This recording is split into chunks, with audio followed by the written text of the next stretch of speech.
Nós não temos nada contra os homens, certo. Muito pelo contrário, mas o mundo funciona melhor com equilíbrio.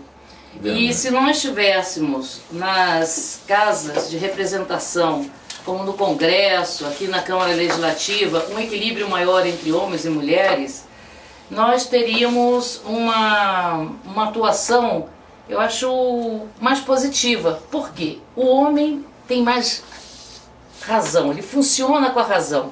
Então ele é ótimo para pensar a economia, para pensar o desenvolvimento.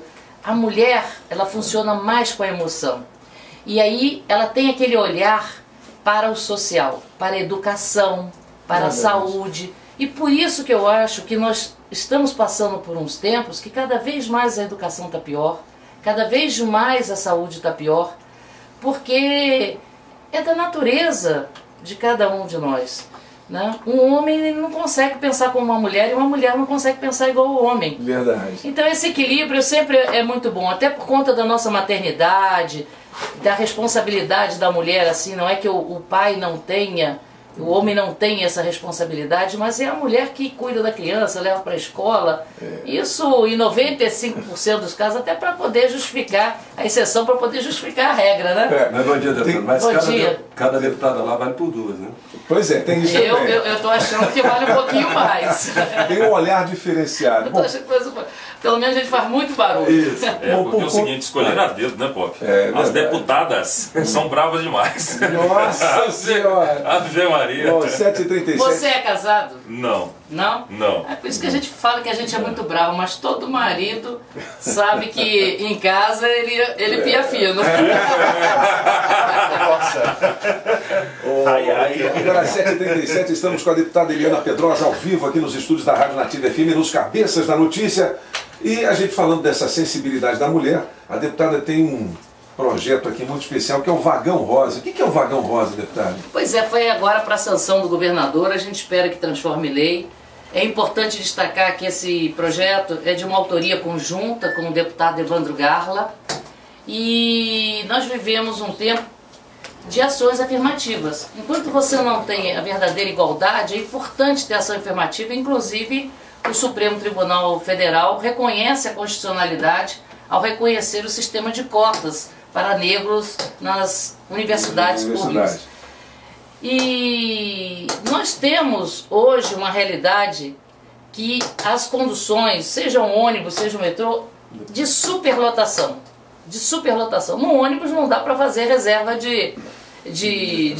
não, vem um ônibus só para mulher, não tem jeito. De espaço, né? É, de espaço. Agora, no metrô, nós temos vários vagões da composição e você pode destacar um para aqueles horários de pico. Na parte da manhã, que iriam das 6 às 9 da manhã, e na parte da tarde, que iria das 17 às 20 horas. Apenas nesses horários. Porque a realidade mostrada, inclusive por várias reportagens, quando o metrô chega nos horários de pico, os homens são muito mais fortes, têm muito mais energia, eles chegam na frente e as mulheres ficam para trás. E a mulher é que deveria chegar em casa primeiro, entendeu? Ela tem que lavar, passar, cozinhar e ver se o menino chegou da escola. Além disso, quando ela entra no vagão, tem aquele rela, né? Como é que é? Eu não sei se já tem. Eu já não sei se já tem uma música e tal, mas no Rio de Janeiro fizeram esse projeto e nós deu certo. Não estamos inventando a roda, estamos vendo uma coisa que funcionou no Rio de Janeiro e que realmente foi muito bom. Eu só gostaria de fazer assim, um destaque que o projeto não é apenas para as mulheres, porque a mesma dificuldade tem a pessoa com deficiência. Verdade. Tá certo? Então o vagão seria nesses horários exclusivo para pessoas com deficiência e para mulheres. Aí pessoas com deficiências, tanto pode ser homem quanto pode ser mulher, não há uma exclusividade para mulher. Deputada Eliana Pedrosa ao vivo nos estúdios da Nativa com os Cabeças da Notícia, agora 7h40. Ô Javinho, daqui a pouquinho eu gostaria que a deputada falasse sobre o referendo do horário de verão. Essa matéria me agrada muito, daqui a pouquinho, já, viu, deputada? Eu gostaria de saber se tem os destaques de hoje aí dos Cabeças da Notícia, Javinho. O que você tem aí? Solano Reis e Javier Llorente Barrio. Pois é, Pop. Os servidores da Universidade de Brasília aprovaram na manhã de terça-feira, por unanimidade, a paralisação das atividades hoje e amanhã. A decisão ocorreu em Assembleia do Sindicato dos Trabalhadores da Fundação Universidade de Brasília. Será a segunda paralisação em menos de 2 semanas. No último dia 24, os servidores também cruzaram os braços. Eles reivindicam piso salarial de 3 salários mínimos, revisão do plano de carreira e aumento de benefícios como valores, aumentos de vales de transporte e alimentação. Então são os servidores da UNB. Estão parados hoje e amanhã. Hoje e amanhã, tá certo. O que você tem aí, Solano Reis? Pop, é o seguinte. Solano Rios. Uma matéria que chama a atenção aqui hoje no Correio Brasiliense é que o Ministério Público apura a participação do deputado Exalci Lucas em sumiço de mercadorias doadas ao DF. Entre essas mercadorias, o que me chamou a atenção é que foram desaparecidos aí 65 videogames, quase 10 mil sutiãs, 8.500 meias, 2.000 perfumes e 870 baralhos. E mais, tem ainda 300 fixadores de dentadura. Olha que coisa, O que o Exalci vai fazer com isso? Não é nada, eu não acredito muito. Tem coisa que sai no jornal que a gente tem que se colocar a pensar, né? O que o deputado vai fazer com um negócio desse? Pois é, eu não consigo entender também. Não tem nada contra nem a favor, mas fica aí, deputado Eliana. Eu sei que tem homem que gosta muito de mulher, mas se der 65 para ganhar sutiã... Mas tudo bem. Olha, briga de trânsito. Pessoa fica ferida em estado grave. Um acidente de trânsito deixou uma pessoa ferida na W5 Norte, na altura das quadras 706/907, aqui, perto ali do CEUB, né? A vítima foi atendida pelo Serviço de Atendimento Móvel do SAMU e encaminhada ao hospital de base em estado grave. Estudantes que presenciaram o acidente disseram que o homem prensado contra a van ficou muito machucado. O grupo de alunos não soube informar o que teria motivado a briga de trânsito. Um estudante que não quis se identificar diz conhecer o motorista e informou que ele é uma pessoa tranquila e não tem costume de se envolver em confusões. Poxa, mas se ele é tão tranquilo assim, né? O que aconteceu? Ele avançou contra um pedestre que discutiu com ele e imprensou esse pedestre contra uma van. Que coisa, hein? Imagina se não fosse tranquilo, hein? Aconteceu ontem pela manhã, em frente ao CEUB ali. Pop, aproveitar que a deputada está aqui, fazer um protesto aqui, porque é o seguinte, olha só o que está acontecendo lá em Ceilândia. Uma rifa feita pelos funcionários do Centro de Saúde número 8, lá em Ceilândia Norte, está causando polêmica não só entre os pacientes, mas também denuncia fragilidades no atendimento do posto médico. Ouça só. O objetivo do sorteio é uma cesta com produtos de beleza. O objetivo da rifa é angariar fundos, sabe para quê, Pop? Para compra de uma balança digital para pesar bebês e um aparelho para aferir pressão que não tem no posto. É o último, quer dizer, é um ato de desespero dos servidores. Agora, os funcionários né, estão fazendo isso, né? Estão fazendo uma rifa para comprar o equipamento. Detalhe. Com a palavra, a deputada Eliana Pedrosa. Nada mais, a Secretaria de Saúde passou de 2010 para 2011 com mais de 300 milhões aplicados no banco. Isso aí está no balanço publicado no Diário Oficial. Nós não precisamos inventar notícia. E o que a gente vê é que o Distrito Federal tem uma característica diferente das demais unidades da Federação, onde normalmente há muita queixa de falta de recursos. Graças a Deus, por conta do Fundo Constitucional, por conta do orçamento do Distrito Federal. Aqui tem dinheiro. Aqui tem dinheiro. Enfim, agora, falta gestão. Porque esse caso que você está me relatando, eu fui ao Hospital da Ceilândia há pouco tempo atrás e no pronto-socorro não tinha um aparelho de medir pressão. Então todo mundo que chegava... Um item básico, né? Eu estou falando, isso no pronto-socorro. Não tinha um aparelho de eletrocardiograma. Então alguém que chegasse com um indicativo de problemas no coração também não conseguiria resolver. E aí eu perguntei, mas não tem nenhum aparelho, não tem nenhum eletrocardiograma, não tem nenhum aparelho de pressão em algum lugar aqui no hospital? Falou, não tem na clínica, mas está fechado porque é um sábado. Imagina. Eu falei, gente, mas não tem um plantão administrativo para abrir essa sala e colocar aqui no pronto-socorro? Então você vê que as coisas estão desfocadas. E aí eu quero dizer, tem muito médico que é administrador, mas a maior parte dos médicos não são administradores, eles não são formados para isso. E nós temos cursos de administradores hospitalares e tal. Então nós precisávamos realmente dar uma administração aos hospitais, aos centros de saúde, aos postos de saúde, dentro de uma visão que não é a visão do médico às vezes.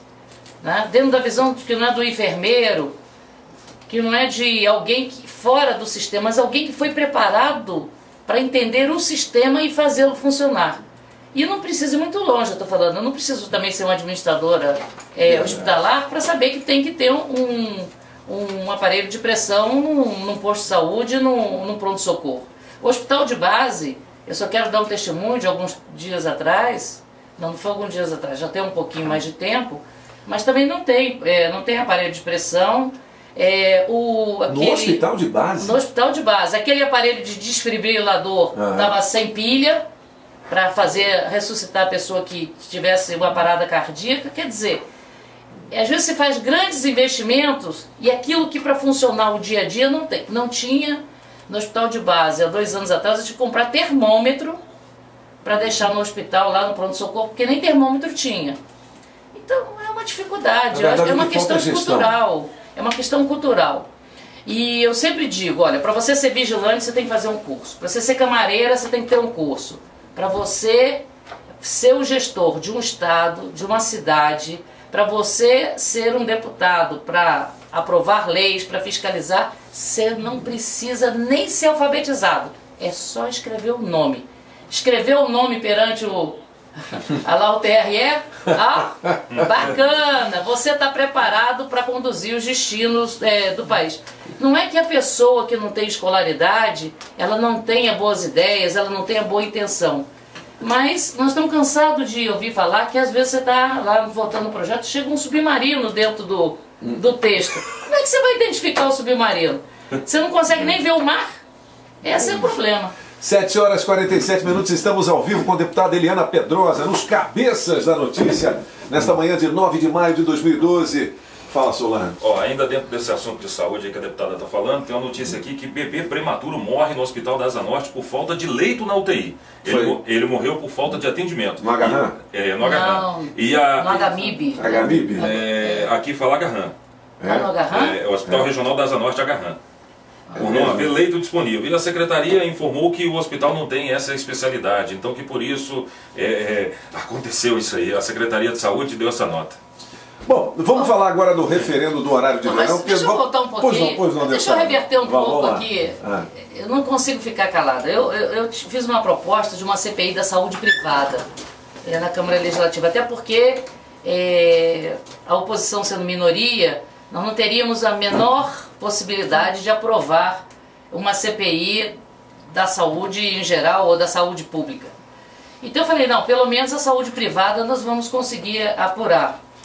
Mas não conseguimos. Nós tivemos um representante aí da rede hospitalar privada, que aqui em Brasília tem no mínimo uns 12 hospitais, e que deu uma entrevista dizendo o seguinte, olha, o hospital não quer de morrer. Olha, só essa frase, Ele disse que o hospital é lugar de morrer. Só essa frase já seria suficiente para a gente abrir uma CPI. Verdade. Não, eu acho que o hospital é um lugar onde você procura a vida, e não é um lugar... A hora que o gestor de 12 hospitais privados diz isso, o que a gente vai esperar?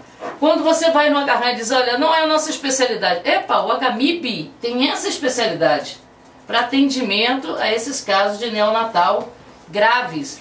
Se eu não tinha atendimento, eu não consegui deslocar numa ambulância para lá, ou se essa criança não pudesse ser deslocada, ele não poderia ter requisitado um médico especializado lá no Agamib para vir atender essa criança. Então eu acho o seguinte, as explicações são dadas com muita naturalidade hoje em dia. Coisas que alguns anos atrás todos nós nos envergonharíamos e ninguém teria coragem de falar porque a opinião pública massacraria essa pessoa, né? Porque não ia aceitar essa declaração. Hoje está tudo tranquilo. Eu falo, as notícias são tão ruins todo dia, dos gestores públicos, dos deputados, dos governadores, dos presidentes, que a coisa ficou tão banalizada que você pode falar qualquer coisa que você acha que está falando normal.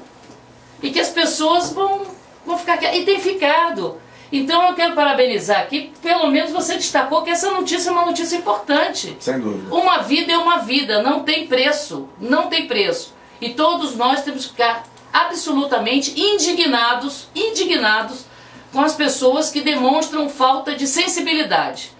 Porque se não tem sensibilidade, não podia estar onde está e muito menos ser um médico para dar uma declaração desse nível. Infeliz dessa. 7h51, deputada Eliana Pedrosa, a deputada falou agora sobre a oposição ao governo. Como é que uma oposição tão pequena vocês conseguem sobreviver na Câmara Legislativa? Bom, primeiro eu quero fazer... Ou não há oposição? Primeiro eu quero fazer assim uma... Elas são bravas demais, pô. Eu quero fazer aí uma explicação, vamos dizer assim, porque nós não somos oposição. Eu acho que não cabe mais no mundo de hoje oposição. Eu sou contra. Eu tenho um governo, eu sou contra. Tudo que ele fizer, eu vou ser contra. Não cabe mais isso. O tempo moderno acabou. Né? Você tem diferenças ideológicas, mas você está ali para concordar naquilo que está sendo feito corretamente e discordar daquilo que você acha que não está certo. Aliás, eu acho que devia acabar com essa terminologia, oposição e situação. É o que a população espera de todo parlamentar, que todos tenham uma visão do bem público e não de oposição à situação. Mas enfim, como a gente tem que, vamos dizer assim, ele tem que se carimbar, até para ser identificado, vamos dizer, nós somos 3 deputadas, 3 deputados de oposição, e nós estamos nos destacando justamente por isso, porque aquilo que não está correto, nós estamos tendo coragem de dizer, olha, não está certo, vamos mudar. E como são muitas vozes que estão se calando, o destaque vem disso. Talvez se fosse equilibrado não pareceria tanto, mas como que apenas poucas pessoas estão vendo alguns desmandos, como poucas pessoas estão vendo algumas coisas que estão erradas. E eu, pelo menos no meu mandato, eu não tenho falado assim, isso está errado. Não é essa a minha conduta. Olha, eu tenho esta sugestão, isso não está bom. Eu tenho esta sugestão. Deve ter muitas outras sugestões, talvez até melhores que a minha, mas eu estou dando a minha contribuição aqui. E é isso que a gente quer fazer e por isso que talvez a gente tenha sobrevivido. O respeito que os colegas, o respeito que a mídia, o respeito que o próprio governo tem pela nossa conduta, pela nossa posição. Né? Vem daí, da credibilidade, de não ser uma pessoa de jogar pedra só porque é vidraça, mas de mostrar que existe um caminho melhor e que esse é o nosso compromisso com o povo. Mas, deputada, a gente que recebe tantas denúncias e tantos ouvintes reclamam, foi criada a CPI do PRODEF. Acabou, foi extinta, inclusive a senhora deu numa matéria, disse que o governo não ajudou nem com infraestrutura, não apoiou. Temos aí a CPI do transporte e da saúde, e agora a CPI da arapongagem, em que já foram escolhidos 4 integrantes, o deputado Tito Vigilante, Siqueira Campos, Cristiana Araújo e a Celina Leão, que eu acho que ela vai ter que ser uma leoa, porque ela é a única mulher, eu acho que é a única de oposição. Por que essa blindagem tão grande ao governo? Porque o que a gente vê, e o que eu vejo, e eu até tenho me negado a ler notícias dessa CPI do Carlinhos Cachoeira, porque a gente sente que está tudo blindado. Parece que não vai dar em nada, que a Câmara Legislativa... Pela primeira vez só a mídia não está blindada, né? Olha que está também. Em alguns setores. Bom, então eu gostaria que a senhora me dissesse assim, o que acontece ali dentro com relação a essa CPI que parece que não vai dar em nada, né? Eu só queria fazer um complemento aqui à pergunta do Jovinho, chefe. Eliana, você acha que faz mesmo sentido a CPI da arapongagem ou seria uma manobra do presidente Capo Patrício, já que ele está rachado aí com o Buriti? ele vem para espetar mesmo, deputada. Calma que ele é assim, esse Celson Bianchi é danado. Olha, deputada Eliana Pedrosa, ao vivo aqui nos estúdios da Rádio Nativa. Você que está ligando o rádio agora, seja bem-vindo. Deputada. Eu vou dar um testemunho próprio. Eu, desde o ano passado, eu venho algumas vezes à tribuna, tenho ido algumas vezes à tribuna da Câmara, mencionar que estava sendo seguida que tinha carro andando na minha casa. Em plenário eu registrei que eu tive uma conversa dentro do meu carro, e quando cheguei à Câmara, alguém já tinha ido ao meu gabinete buscar satisfação da conversa que eu tive ao telefone. Nossa Senhora. Que era com o comandante da Polícia Militar da época. E isso tudo está registrado nos anais da casa através das notas taquigráficas. O ano passado. Então, a minha vida pessoal, ela tem sido invadida. E, assim, conversando com outros colegas, conversando com alguns jornalistas, também relatam que tiveram a sua vida invadida. Eu acho que nós vivemos um momento no Brasil que ele quer um basta nisso. Nós vivemos num mundo de muita tecnologia, mas eu acho que a vida pessoal das pessoas, ela tem que ser preservada. A vida pública tudo bem, mas a vida pessoal sua tem que ser preservada, né? E por que eu pude perceber assim, com mais intensidade que os outros, que isso estava acontecendo comigo? Né? E eu pude manifestar pelo menos por 4 vezes na tribuna da Câmara. Porque minha família tinha sofrido uma ameaça de sequestro.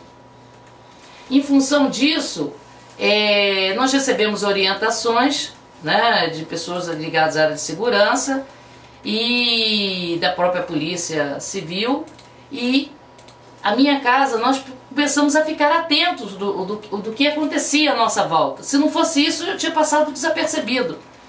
Agora, pensa bem a insegurança que a gente vive, porque você não sabe se a pessoa que está ali te espionando, ela está te espionando apenas para fazer um dossiê político, ou ela está te espionando para fazer uma ação criminosa. Então eu acho que essa CPI deveria prosperar. Mas eu não enxergo isso. Não vejo. A CPI do PRODEF, que era para investigar governos anteriores, que foi proposta pelo próprio líder do PT, o deputado Chico Vigilante. O governo não deu os meios para que nós caminhássemos bem nessa CPI. Imagina uma CPI da arapongagem que foi proposta pela deputada Celina Leão, que é uma deputada de oposição, e que o governo, não sei porquê, não tem interesse de que vá para frente. Porque foi dito na reunião dos parlamentares, por deputados do PT, vamos incluir não apenas o governo do Distrito Federal, mas vamos incluir essas empresas privadas que fazem esse tipo de serviço. Foi incluso isso. O governo não tem nada com isso, é só privado, então por que não vamos investigar? Mas, enfim, não é intenção, não é uma vontade apenas do deputado Patrício, presidente da Câmara. Eu vi que no momento que nós discutimos, e foram 3 dias de discussão, nos 3 dias eram 23 deputados a favor, só não tinha um presente, que era o deputado Chico Vigilante, porque estava em viagem em função da doença da mãe, que veio a falecer, e os 23 estavam absolutamente revoltados. Aí tem uma reunião em Águas Claras e todo mundo volta com outra visão. É a força da caneta e dizem que o PT, setores do PT estão aborrecidos com a atitude do deputado Patrício, que é o PT, enfim, que abriu essa possibilidade da CPI da arapongagem. Bom, mas a gente vai acompanhar isso e vamos falar nos nossos noticiários aqui na Rádio Nativa. Deputada Eliana Pedrosa, referendo do horário de verão, essa matéria me agrada muito. Tudo né? Eu acho que os trabalhadores também, com certeza, anseiam pelo fim desse horário de verão, e a senhora propôs um projeto de lei, que é o 002/2011, que prevê um referendo para tratar do horário de verão, que também foi aprovado pela Câmara Legislativa. Como é que funcionaria isso? Isso agora vai para a sanção do governador e funciona da seguinte maneira. Se for transformado em lei, nós temos aí um período de 90 dias, e que pode ser estendido um pouquinho, porque quem tem que fazer esse referendo é o TRE. Quem paga as custas disso é a Câmara Legislativa. Então eu já enviei até um pedido de informação ao TRE para saber quanto custaria isso. Porque nós não temos essa atribuição de legislar diretamente sobre isso. Então o que nós podemos fazer? Uma consulta popular, e se a maioria da população do Distrito Federal achar que realmente não deve continuar o horário de verão, nós encaminharmos isso à Presidência da República, ou ao Congresso, ao Senado, para que ou a Presidente ou o Senado possa apreciar a matéria e aí definitivamente apreciá-la para dizer acaba o horário ou não acaba. Não acaba. O que nós vimos? Essa questão do horário do verão, ela não é uniforme no Brasil todo. Tem várias unidades da federação que estão fora. Né? Estão fora. Bom, então não é uma questão nacional. Esse é um primeiro ponto. O segundo ponto é que a economia que é gerada é uma economia que dá para iluminar a cidade do Guará 3 dias. Aí eu me recordo, nós tivemos uma crise de energia alguns anos atrás aqui no Brasil, e que aí todo mundo tinha que economizar, todo mundo só foi orientado a passar roupa só um dia da semana. Não sei se você recorda. Demais, você não é tão novinho assim não, né, Antônio? Ele é um patrimônio, É boy, mas já é patrimônio aqui, é patrimônio histórico do rádio. Então, o que aconteceu? A partir daquele momento, a nossa indústria acordou. E aí nós passamos a ter geladeiras, televisores que consumiam menos energia e vem com esse selo, né? E aí olha que bacana. Em função de uma crise de energia, aí você precisa às vezes ter um obstáculo, uma dificuldade para impulsionar a criatividade do homem, que é muito grande. Eu pergunto, será que se a gente acabar o horário de verão em Brasília, nós não podemos todos num esforço fazer uma economia diferenciada, fazer uma economia? Eu tenho certeza que nós somos capazes para dizer o seguinte: olha, em Brasília nós queremos acabar com o horário de verão, mas nós vamos fazer um dever de casa, nós vamos economizar nesse período tanto ou mais do que temos economizado com o horário de verão, porque é um sacrifício muito grande. Sem precisar acordar de madrugada, isso, né? Correr o corpo riscos, humano, ele tem o seu ciclo. E você altera isso, você muda esse ciclo. Aí quando você está se adaptando, você retorna. Para a saúde não é bom. Agora, não é bom principalmente para as nossas crianças, principalmente para as mães, que hoje nós temos um grande número de mães que são arrimo de família, são sozinhas para criar os seus filhos, que moram em regiões de pouca iluminação nas ruas, né, e que tem que acordar cedo na escuridão. O trabalhador que sai de casa cedo, porque quem pega o seu ônibus, o seu carro confortavelmente para o trabalho, que vai pegar às 9 horas da manhã, tudo bem. Tudo bem, é verdade. Mas a maior parte dos trabalhadores tem que acordar às 4 da manhã, pegar um ônibus às 5 da manhã, tudo escuro. E na verdade são 3 da manhã, né? E passando por dificuldades, com medo de andar nas ruas. Então nós temos que pensar nessas pessoas. E é com esse foco que eu fiz essa propositura e que eu espero que nós possamos, então, dar à população do Distrito Federal essa oportunidade de dizer o que ela quer. Ela decidir. Porque o que o povo muito se revolta é que todo mundo decide por ele e nem sempre decide pelo que ele quer ou pelo o bem comum do povo. 8 horas e 3 minutos, estamos